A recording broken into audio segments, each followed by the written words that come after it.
बिस्मिल्लाहिर्रहमानिर्रहीम। अस्सलाम वालेकुम दोस्तों। नेपाल में पोखैरा एयरपोर्ट के करीब मुसाफिर तैयारा गिर कर तबाह हो गया, जिसमें 72 मुसाफिर सवार थे। येटी एयरलाइंस का तैयारा खटमंडू से पोखैरा जा रहा था और लैंडिंग के वक्त गिर कर तबाह हो गया। सिविल एविएशन अथॉरिटी के मुताबिक पिछले 30 सालों में ये बदतरीन एयर क्रैश है।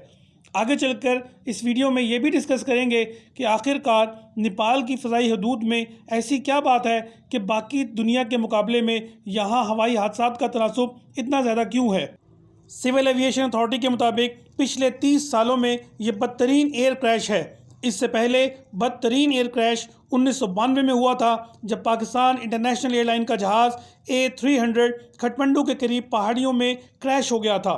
बदनसीब एयरबस A300 में 167 मुसाफिर सवार थे।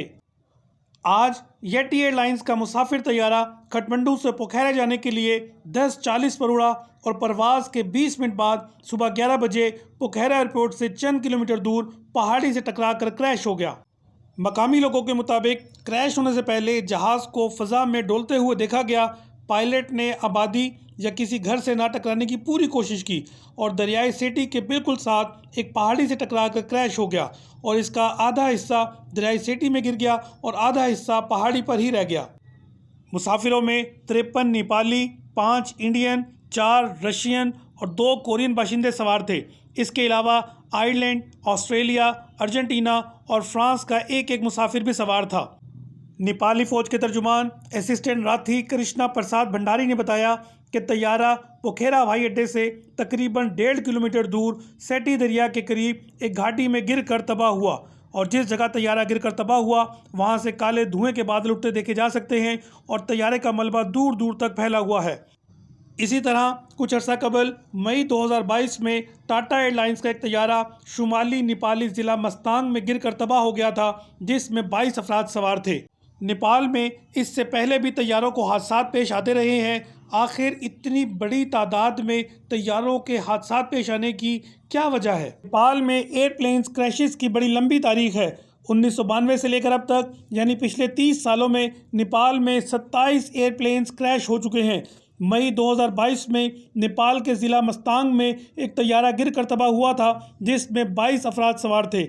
इससे पहले फरवरी 2019 में हेलीकॉप्टर गिरकर तबाह हुआ था। मार्च 2018 में US बांग्ला एयरलाइन का तैयारा गिरकर तबाह हुआ था, जिसमें 67 मुसाफिर सवार थे। इसी तरह अगर हम पीछे चलते जाएं तो 1992 से लेकर अब तक 27 एयरप्लेन्स क्रैश हो चुके हैं। बल्कि 1992 में तो 2 जहाज़ क्रैश हुए थे, जिसमें एक जहाज़ पाकिस्तान इंटरनेशनल एयरलाइन का क्रैश हुआ था, जिसमें 167 मुसाफिर सवार थे। वो परवाज़ कराची से खटमंडू आ रही थी और खटमंडू एयरपोर्ट से तकरीबन 11 किलोमीटर पहले आखिरी पहाड़ी सिलसिले से टकराकर जहाज़ तबाह हो गया था। और इसी साल 1992 में ही थाई एयरवेज का जहाज़ खटमंडू पहुंचकर तबाह हो गया था। उस बदनसीब जहाज़ में 99 अफराद सवार थे।